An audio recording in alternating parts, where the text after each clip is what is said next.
and welcome back into Cullman today.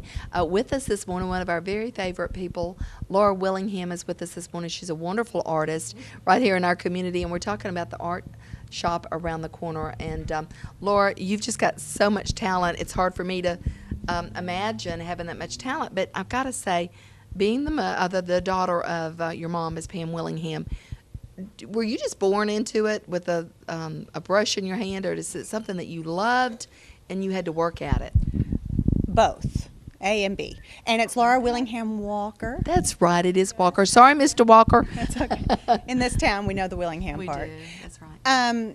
I think you're born with gifts. Mm-hmm. Everybody's given their gifts from God, and it's what you do with them. You know, Okay. as to, you know, it can be a hobby, it can be something that you always wanted to do, but Right. I was fortunate enough to have an artistic mother. And did she encourage you? Oh, yeah. As was She little? says I As was you a were little? toddler sitting on her lap, and she would let me paint on her paintings. Great. And art has just always been Part part of of your my life. life. Part I've of always life. had classes, always been going to them. Mhm. And it was not my major in college. Biblical studies with a minor in Greek was my major in college, but Neat. I would stay up late and do it. See, there's another segment. We can talk about that. I wouldn't understand any of it, but we could do it. That is too neat. So are you encouraging to your children also? Do you see that talent there already? Yes, of course. I think they're incredibly talented. They take music from my dad, too. Oh, great. So But they're I going to mean- get both. Yeah, they're here 5 days a week. Are they it's really? kind of coming out their ears. Yeah, that's wonderful. Well, let's talk a little bit about some of the things that you are responsible for here at the shop. And I know one of those being fine art. Explain to us that those of us that don't know anything about that, what does that mean? Why should you get original fine art? It's like my soapbox. Thank you.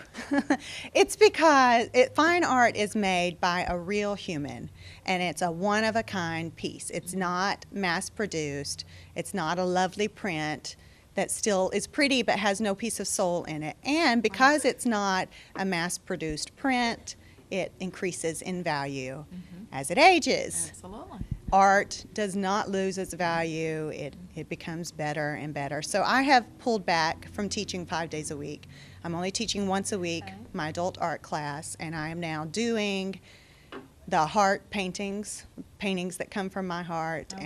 and doing made-to-order paintings, portraits Wonderful. of homes and people and pets. Oh, and do you love that? I do. would think you would I make a be living. so good at that. I make Yes. a living doing art. It's fabulous. See, and portraits, you know, like I said earlier, because I know nothing about art, to me that would be difficult.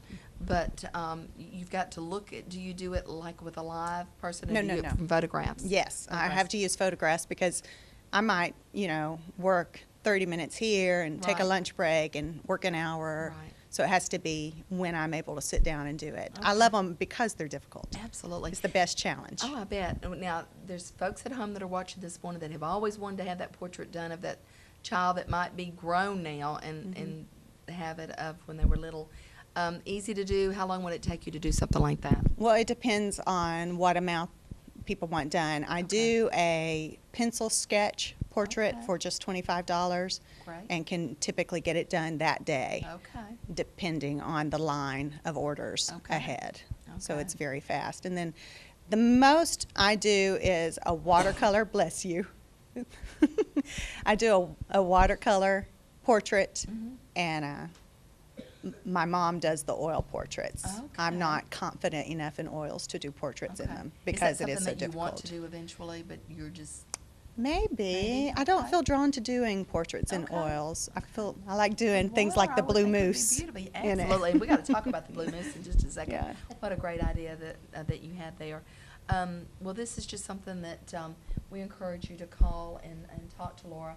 That number is 256-775-1775. If you've always wanted to do these, one of the portraits, she's certainly here to talk to you and share with you what she has in mind. On the spiritual art, how did this come about, and how do you actually do this? Well, I went to college and was in classes with all the future preachers. Got my bachelor's degree in biblical studies with a minor in Koine Greek, which is what the Bible's written in, because I had a full paid scholarship and I thought, well, I'm just going to study what I want to study, and it shows I can be taught if I, ever have to try to get a job for someone. It shows that I stick to something. That was my reasoning. And I've never used my degree until this year when I'm running this business, and I don't have to have a degree to run this business, but finally I'm starting to incorporate the symbolism and the spiritual meanings, and I might illustrate a verse, make a painting out of a verse or a concept, and I have layers of painting, layers of sometimes torn out from Bibles, old Bibles, of the scripture in it or written in it, and I'm just, it's so exciting. It's just, I'm finally using, these two passions in my life. Laura, let's take a walk and sort of share with our audience a little bit about some of the spiritual artwork that you've done over the last the last year. This one that we're looking at now, Entreat Me Not to Leave You, a pencil original. Yes, this one was trying to figure out how to do the loose symbolism with pencil, which is very tight naturally. So what I did was layered verses, and you can hardly even see them because they're smudged in there. Wow. So they're verses all over. See this now. Yes, and the hope is that whoever ends up with the drawing will see things for years. See little scraps and go, "Oh, what is that verse? That sounds familiar. Look it up." And have some meditation because of it. That's where it gets its title. Entreat me not to leave you, nor to turn back. Your people shall be my people, and your God, my God. The verse from Ruth was where I started with. I see exactly what you're saying now, and in the sleeve. I don't want it to be the front of the dress. Obvious. I want it to be subtle. I want it to be something that people will discover as they go. The more time they spend looking, the more they will see. I love it. This is wonderful. This next one is a little bit unusual. Power of the Tongue, and once you read the title of it, the way you've titled it, it sort of falls into place, and you realize what it's all about. But until then, you really don't know. Yes, the tongue is very powerful. With it, we can have destroying fire or life-giving streams of water. And it was actually, I saw this painting during a sermon that wonderful preacher was doing at our congregation, and I was like, wow, it just struck me, and I had to come and paint it. Absolutely. The one above it is just precious too. Follow Me. That was based on a photo that I saw of a little girl. I won't tell you her name. Anyhow, she's a friend of ours, and she's just so sweet. She made me think of a little angel, so I got their permission and turned her into an angel. Absolutely. Now, over to the left, this is very unusual. Creation. Sometimes you can't explain. But it just comes to you then. I like his strength. I did a whole series of elderly people, and he's not very, he's not elderly. He's just barely kind of prime of life, and I don't know. What can you say? And when think of creation. Well, sure. When I first looked at it, I thought of the world. Swirling. Yeah. It just the earth. Sometimes you don't. I don't. I don't know. Maybe even the heavens. More important than what I'm thinking when I do a painting is how it makes somebody feel. So, the one above it, love the colors. This was actually based on a sermon done by my brother, Adam Willingham, on Psalm 100, his favorite psalm of praise. And if you look closely, you see the words under the paint. They're part of the texture. So it's again one of these where I want the viewer to see, to have to ponder on it and look closely. It's not the obvious. It's beyond the obvious, and just the joy that you can feel when you're worshiping. Absolutely. Now, after the tornadoes, I know that affected all of us so much here in Cullman, but you did a painting after the tornadoes, and it's titled Cullman Tornadoes. That was more like the spiritual style, much more trying to show a principle. Although I didn't do it this year, it has stood out from my art as being unusual.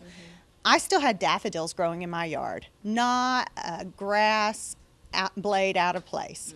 And that kind of broke my heart even more. It would have been better if we could have spread it out evenly instead of some people losing everything. And I was helping and in those neighborhoods, and I couldn't do any of the art that I had on my desk that people were waiting on me to finish and ship off to them throughout the country. My heart was just so broken Absolutely. to see our town looking that way. And Absolutely. Well, that's friends. beautiful too, Laura.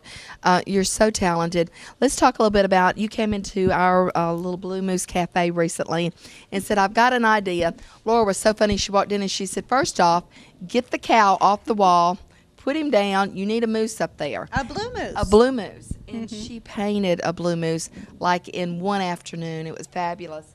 We put it up and someone put it on Facebook. I don't do Facebook. I don't have time, don't understand how to do it. But it was sold within a couple of days. That day. That day. It was that day, wasn't It was in one day. I said, I'm so sorry. I know. Your that's blue amazing. moose sold. But then she made another one very quickly, and it's there at the cafe. So if you're interested in looking at that and coming by, it's beautiful.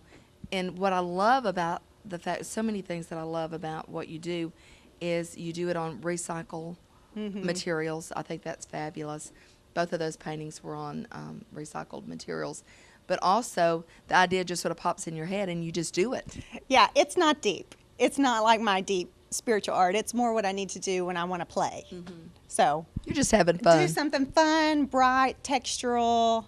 It's really cool. The one that's hanging there now to be bought, it's ready for somebody to come and own it, is Sweet Moose. And you can just see it. I in do want the to eyes. show, I always want to show emotion. Absolutely. So trying there to was get a blue. moose to show emotion. It's fun. It's And just, this one is just sweet. silly and fun. Absolutely. And we do want you to know that a percentage of that's going to go and benefit one of our local charities. So we'll tell you more about that as time goes on, which one's going to benefit from that. But great things at Art Shop around the corner. That number again, 256-775. 1775. We want you to stay with us because when we come back, we're going to be talking to Pam Willingham, who happens to be Laura Willingham Walker's mother. And, of course, she's a wonderful artist herself. And we're going to learn about the extended day programs here at the shop and also how they work with homeschoolers. I think you're going to find that interesting. We'll be back.